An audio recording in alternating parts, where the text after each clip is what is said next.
We've got 3 tips to help you build the ultimate Superflex Dynasty team in your startup drafts. All that and more in this episode of the Locked On Dynasty Football Podcast.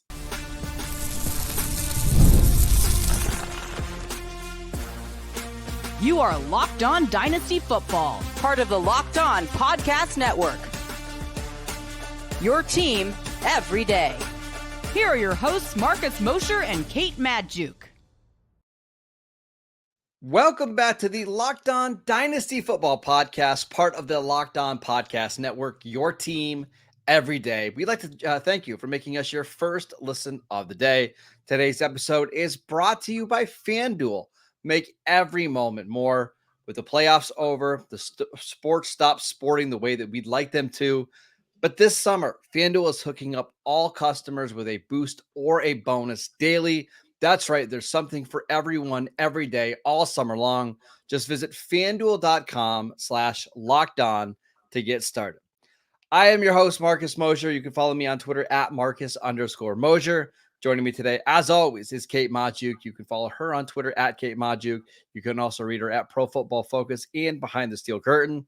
On today's show, we're going to give you some tips on how to build the ultimate Superflex team in your startup drafts because, Kate, this is Superflex and this is Dynasty time of the year. I've got friends that are bugging me about trying to get into their new Dynasty leagues are starting up. So we thought we'd offer some tips to help you become successful in your Dynasty leagues.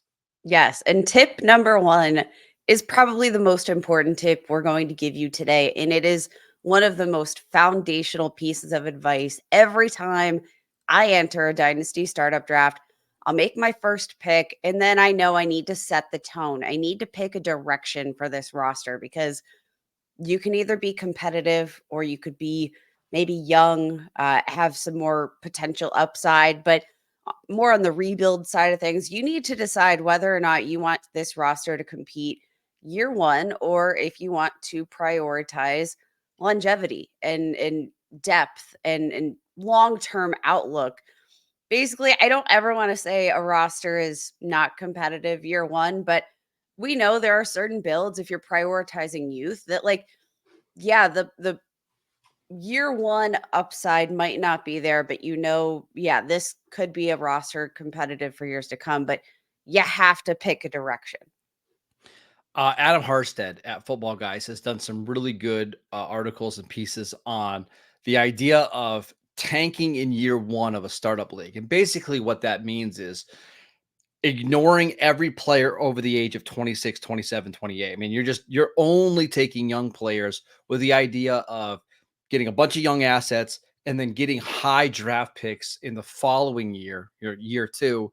And that's how to best create an actual dynasty team, a team that's going to win multiple championships. If you can pull off that strategy, I think that's incredible.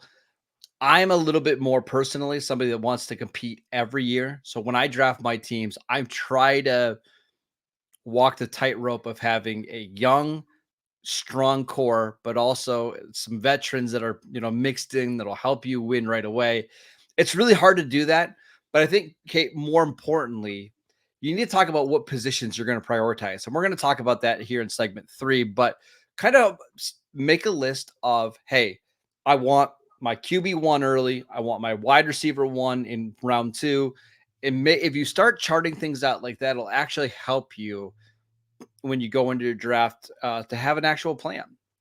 Yeah, you definitely need to just go into it with at least a mindset, right? Like, I'm always a big believer of playing the board, best player available type of strategy. But, from a standpoint of having to pick a lane, I'm always going to be on the more competitive side of things. I don't want to sit back. But that's not to say that you cannot draft youthful players, right? Of course not. A dynasty startup that we just did, I thought like one of the most interesting strategies was going for a guy like Marvin Harrison Jr. early, right? You might be drafting him probably as your wide receiver 1 in a dynasty startup, without a doubt. but he's kind of the perfect blend of a guy who I think has legitimate wide receiver 1 upside in year 1, and he's got the youth and longevity. Like, there are players that can fit both molds, but you have to identify them, I think, heading into the draft, which players that maybe have both that youth and immediate competitive upside in year Mhm. one. Like, you just have to think it through first. And a lot of times I'll also say that means neglecting the running back position. Yes. A little hint towards our next segment, but again, this is all just about your mentality heading into the draft and knowing whether you are the type that wants to go for that long con, if you will, versus a person that wants to be competitive, and that's going to set the tone for everything else you do in your dynasty startup. I would also say to scout your league mates because this is very important. And I've noticed this. I mean, I've played in so many dynasty leagues over the last couple of years, and a lot of them are with the same people. And I know which leagues are going to have a lot of trading, and I know which leagues are going to be really stale when it comes to trading. And that should impact your draft strategy, right? Because there are players that are just way more tradable than others. But if you're in a league where there's very little movement, or there's the managers just don't want to trade, maybe devalue those players a little bit. I'm in a league that had 233 trades this offseason, where Wow. player movements like crazy, right? So that's going to impact the type of players that I value in my league. So it's also important to get a grip on who you're playing with in your dynasty leagues. Yeah, for sure. Self scouting and scouting your league mates, all very important aspects. And again, just kind of knowing yourself, knowing your style, knowing the style of those around you. Because, like you mentioned, if you were in a league that there's going to be a lot of trading, maybe you've been in a league with, several of the same people Yeah. before, and you know that they're very active traders, there are times that I'll prioritize certain players that maybe I'm not as high on, but that I know hold a lot of value for other people because that's going to get me incentive in the trade market and give me a little bargaining chip. I think the best example of this is I'm in a Superflex draft, and I think I just told you about this a couple of weeks ago, where you can actually start up to 3 quarterbacks, and nobody trades quarterbacks. Not, I mean, they are untradeable, which leads us to our second point here about how to value quarterbacks. We will discuss that next. This episode is brought to you by FanDuel. Listen, I love sports. There's nothing in this world I love more than sports, and I never want them to stop. But with the playoffs done, we get fewer and fewer games as we get through the summer. Right now, we only have Major League Baseball going on, and the sports just aren't sporting like I'd like them to. But FanDuel lets me keep the sports going whenever I want. All I have to do is open the app and dream up bets anytime that I'm in the mood.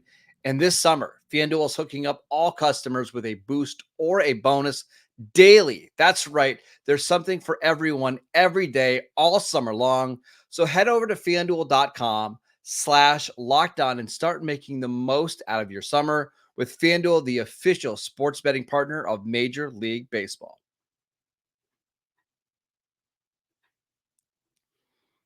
Welcome back to the Locked On Dynasty Football Podcast. Are you watching Fox Sports or ESPN on your TV all day? Are you having to turn down the volume with all that shouting? Make the switch to Locked On Sports today, a free 24/7 sports streaming channel program for you every day to bring you the biggest stories without all that unnecessary screaming. Locked On Sports Today brings you can't miss analysis, opinions, and news, streaming 24/7 on YouTube or on the free Amazon Fire TV channels app, part of the Locked On Podcast Network, your team every day. All right, Kay, we are back here talking about tips to build the ultimate dynasty team in your Superflex leagues. And of course, that brings us to quarterbacks. It's no secret that quarterbacks are going to go early, but our tip is that even if the value doesn't seem like it's there, you kind of have to draft a quarterback in round one, right? Yeah, most times, probably 9 times out of 10, I'm gonna walk away with a quarterback in round 1, and here's the thing about super flex drafts. Sometimes they make me physically ill because, if you're at if you're at the end of round 1, and, you're picking maybe that, like, 11, 12 turn, right abouts there, you're not getting probably one of the top 10 quarterbacks, and sometimes that can feel a little bit icky when you do have a top tier wide receiver on the board, or a Bijan Robinson on the board. Like, it can Well, feel a little bit icky to prioritize a lower tier quarterback. But okay, let's go through these right now, just really quickly. From Dynasty League Football in their latest batch of ADP from June, the first 7 players off the board were quarterbacks: Patrick Mahomes, Josh Allen, Jalen Hurts, CJ Stroud, Lamar Jackson, Anthony Richardson, Joe Burrow. The first non-quarterback was Justin Jefferson at pick 8. And I'll be honest with you, that feels too high. it does feel high. It very much does feel high. But again, you're still getting a top tier wide receiver, and I'm going to say prioritize wide receiver over quarterback any day. But again, you have a, generational talent in Caleb Williams. You have, a Jordan, Jordan Love, a Jordan Love, Justin Justin Herbert. Herbert. Like, there are a lot of quarterbacks in the back half of the draft that, like, on a week to week basis, even if maybe they don't have the same upside as a Jalen Hurts, they're still probably going to offer you more bang for your buck. And generally speaking, when I'm looking at Superflex and kind of this push for quarterback, I have to remind myself that though I'm, quote unquote, like, maybe bottom of the barreling it here with the quarterback position, it also just, everybody's prioritizing quarterbacks, right? Yeah. So generally that just pushes the quarterbacks up the board. It doesn't change, how you value one quarterback over another. It's just that they're inflated up the draft board a little bit. So even if you do miss out on a Justin Jefferson in round 1, there's a chance that you might come around the turn and grab a CD Lamb, or like there will still be top options available, but I don't want to risk not No. getting one of these top quarterbacks, because there's going to be plenty of assets left on the board for you around that turn, but you've got to be Yes. diligent in securing your QB1. And again, one of the things I've learned from these leagues is that quarterbacks, I mean, they're expensive in the draft. I get it. Drafting Jordan Love at pick 10 overall seems expensive. But you know what's really expensive is trying to trade for Jordan Love, because once you get into these leagues and you see that how valuable these quarterbacks are, because you can start multiple of them, and there's only a finite number of starting quarterbacks in the league. There's only ever going to be 32 starting quarterbacks. There's only ever going to be like 12 that actually matter. So getting one of those 12 is very, very difficult. The other thing that I would mention, Kate, is it's not very often that we see a quarterback be drafted outside the top 16, 18 quarterbacks, and all of a sudden they're a top 10 quarterback value. Like, it just doesn't happen. The only time that it really happens is if they are a first round pick in your rookie draft and they shoot up the board. But like, the odds of you drafting give me a name, a Geno Smith right now who's being drafted at QB 29, or Justin Fields drafted at QB 30, and all of a sudden that quarterback becoming a top 10 dynasty quarterback, are pretty low. Now, there's going to be some misses inside the top 10 quarterback. 1 or 2 or 3 of those players are going to get hurt. They're not going to live up to the value.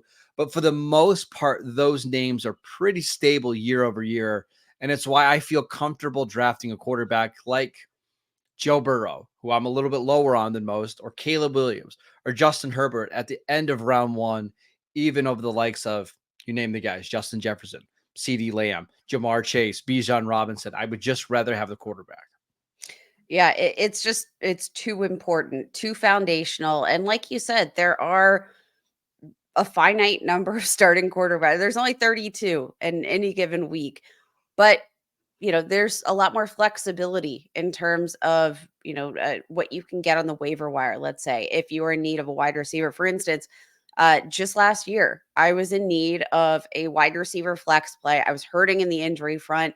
I had a bunch of players on my IR, and I just needed a spot start. And you know what? I went to my waiver wire, and there was Rashid Shaheed, who is now actually like a pretty solid asset that I'm glad I grabbed off the waiver Yeah, of wire. But course.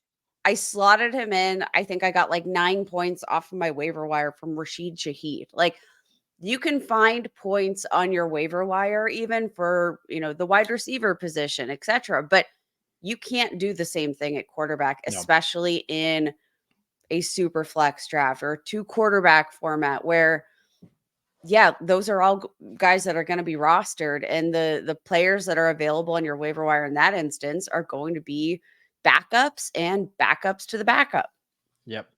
Though the starting quarterbacks just never come available on the waiver wire. Now, occasionally you'll have quarterbacks that are like spot starters because of an injury, a Cooper Rush, a Mason Rudolph that you can grab for a game or two.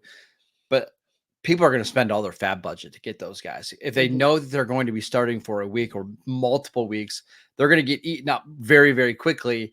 And that's why you see in a lot of these super flex leagues, the last 3 or 4 spots on every team's roster are just backup quarterbacks because they don't want to have to fight over a name the quarterback, right?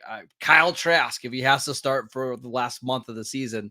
So they're just all being kept. Remember the rush for like Gardner Minshew Oh my last gosh, yeah. year when Yes. Anthony Richardson went down? The rush for Gardner Minshew was Yeah. unholy. But there's just this inherent need to get one of these starting quarterbacks, and because they are so finite in their availability, like you cannot risk being in So a tough position by prioritizing others.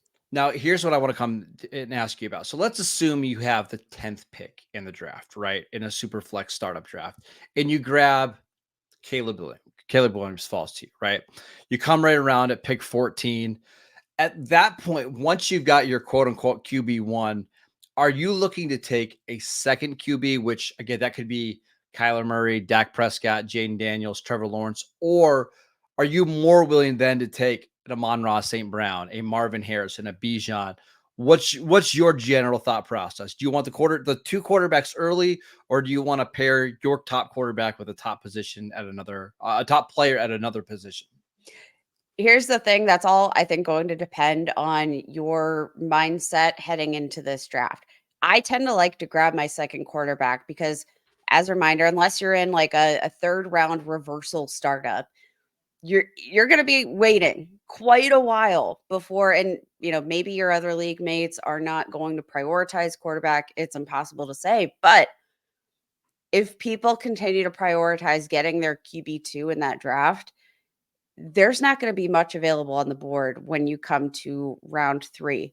Obviously, as the quality of quarterback decreases, that's when people start to prioritize these other positions. But man, if I'm back on the clock in round 2, the second pick in the second round, I'm looking at a Jaden Daniels, and I'm saying that's a lot of upside for me to turn away from in comparison to some of the other quarterbacks that I know would fall back to me by the time I get another pick in round 3. I tend to roll QB With the QB quarterbacks? in a dynasty startup because, again, what's going to fall back to me in round 3 probably not going to be all that No, fantastic. no. Using this example, some of the quarterbacks that would be available at that spot would be, like Jared Goff, Drake May, Bryce Young, Will Levis. I mean, it's getting hard. So let's say you're taking Bryce Young. Some of the players that you could be drafting Bryce Young over would be like Tank Dell, George Pickens, T. Higgins, Brock Bowers, Jonathan Brooks, Devontae Adams. To me, that's a little bit more palatable than doing it in round 2, where you're drafting again Kyler Murray over Amon-Ra St. Brown, Marvin Harrison Jr., Bijan. I think I'm more likely to try to grab my anchor quarterback in round 1, and then rounds 2 or 3 try to get my top end talent at wide receiver and tight end, and then maybe try to fill in that second quarterback and maybe try to not stream, because you can't stream in a dynasty league, right? Because there's no quarterbacks in the waiver wire. But then I'm more open to the idea of, hey, I'm going to grab Matt Stafford and Kirk Cousins and just play whoever has the better matchup this week. I know those guys are older, but I'll wait for the next quarterback in the draft to show up. That's at least my strategy. It's interesting to hear that yours is different. And I'm going to be honest, some of this is also dependent on where you're drafting, right? If you Yes. drafted with the number 1 overall pick, you have yourself a Josh Allen, but you know that your third round pick is going to be early in the round, as opposed to, if you're drafting at the end of the first round and then you have that quick pick at the turn and then you have to wait almost to 2 full rounds before it's back to you. I'm more likely to go QB there. But if Yeah. I'm, an early first round pick, then I'm probably more okay grabbing, an elite wide receiver, an elite running back, and then waiting, because the tier difference in what's going to be available to me at that point is pretty insignificant. But again, if you're drafting, late first round, there's going to be a pretty significant tier break between the quote unquote eliteness level of the quarterbacks available Yep. by your next pick comes around. All right, let's talk about how to prioritize the other positions outside of quarterback in the rest of your Superflex startup drafts. We will get to that next. This episode is sponsored by BetterHelp. Listen, it's so easy to compare yourself with social media. You look on Facebook, you look on Instagram, and everybody's life looks great. But comparison is the thief of joy, and it's easy to envy other people's lives. It might look like they have it all together on whatever social media app you're on, but in reality, they probably don't. But therapy can help you focus on what you want instead of what others have, so that you can start living your best life. If you're thinking of starting therapy, give BetterHelp a try. It's done entirely online. It's designed to be convenient, flexible, and suited to your schedule. All you have to do is fill out a brief questionnaire to get matched with a licensed therapist, and you can switch therapists at any time for any reason at no additional charge. Stop competing and start focusing with BetterHelp. Just visit betterhelp.com/lockedon today to get 10% off your first month. That is BetterHelp, HELP.com/locked on. Welcome back to the Locked On Dynasty Football Podcast. All week long, we're going to be discussing some of the best strategies for your Dynasty leagues, including your Superflex leagues. So make sure you tune in for that. And on Wednesday, of course, Matt Williamson will join the show. But Kate, let's talk about how to prioritize the other positions outside of quarterback in Superflex leagues. How do you stack the 3 positions in your mind? Wide receiver, wide receiver, wide receiver. That's it. I think wide receiver is the most important position to prioritize, especially over like RB, right? Or this time last year, Marcus, we were looking at Najee Harris as the overall RB9, Josh Jacobs as the RB8, Austin Eckler in June of 2023 was being drafted as the RB7 in dynasty startups, right? That's a lot of variance for players that were considered top 10 at this position. But I want to look at the stability of the wide receiver position, right? June of 2023, Justin Jefferson, wide receiver 1. Wow, crazy. CeeDee Lamb, wide receiver 3. Jamar Chase, wide receiver 2. AJ Brown, wide receiver 4. Garrett Wilson, wide receiver 6. Amon-Ra St. Brown, wide receiver 7. There's a lot of stability to the wide receiver position. And I think like just at one look back at what running backs were being drafted as top 10 dynasty assets is so eye-opening to the volatility of the running back position and the value of running backs on any given year. Ramondre Stevenson at this time was a top 12 dynasty running back. Like the volatility of that position is so great in comparison to the volatility of the value of really good quality wide receivers that I'm always going to prioritize any dynasty startup wide receivers. Running backs, we look at them as 1 to 2 year loaners. And that is the best way to approach it, because these players gain and lose value at a much higher rate than when compared to the wide receiver position. I want that stability. Yeah, I do too. Now, what I will say is I want star power at wide receiver, like, 1, 2, and maybe you can pull it off, 3 guys that'll carry your team that are all under the age of 25. And then I actually don't mind being a little shallow at the wide receiver position if those guys can kind of carry me. Where I want my depth is at running back. I will want again, assuming relatively big rosters, I want 8, 9, 10 running backs on my team. And I'm just hoping that one or two of those guys is going to pop off and get on the field, right? I think that's ultimately the best way to do that. I will say, though, Kate, I'm not opposed to drafting an anchor running back somewhat early, assuming they are under the age of 23. Now, luckily, right now, we are in a good spot with the running back position because we have Bijan at age 22, Jahmyr Gibbs, age 22, Brees Hall, age 23.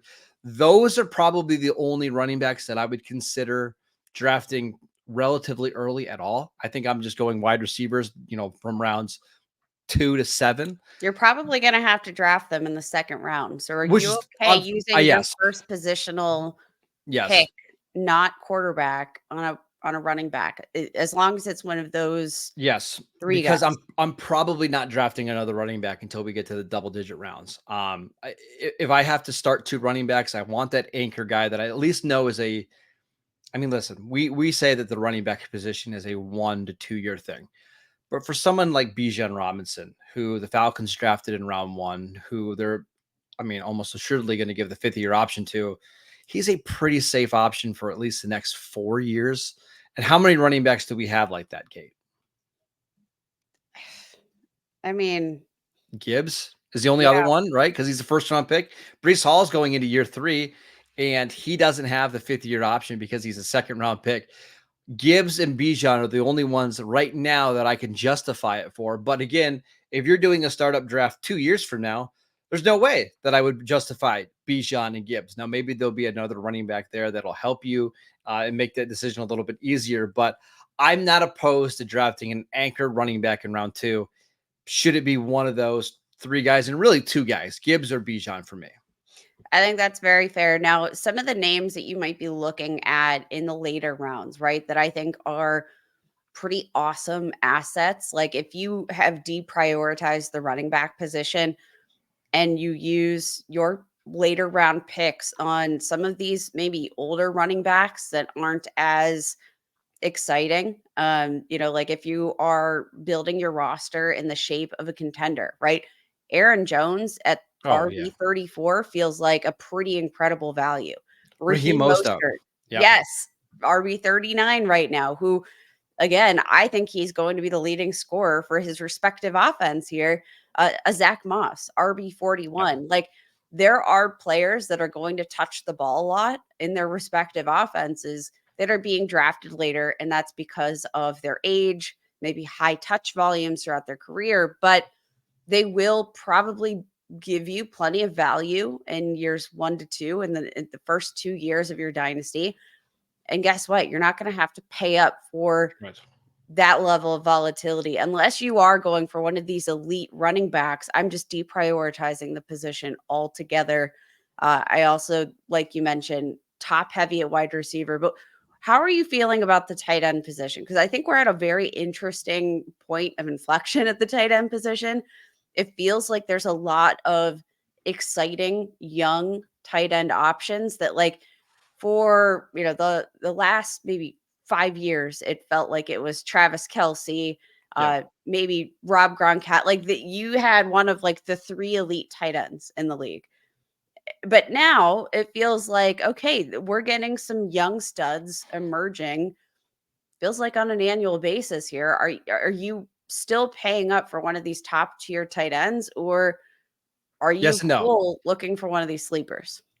Yes and no. I want one of the top 7 tight ends, but I want to be like the 6th or the 7th team to draft a tight end because I don't think there's all that big of a difference from Sam Laporta, who is going at pick 32 in your Superflex leagues, to Dalton Kincaid, who's being drafted at pick 66, or Kyle Pitts at pick 67. So I want to leave my Superflex drafts with one of those top 7 tight ends.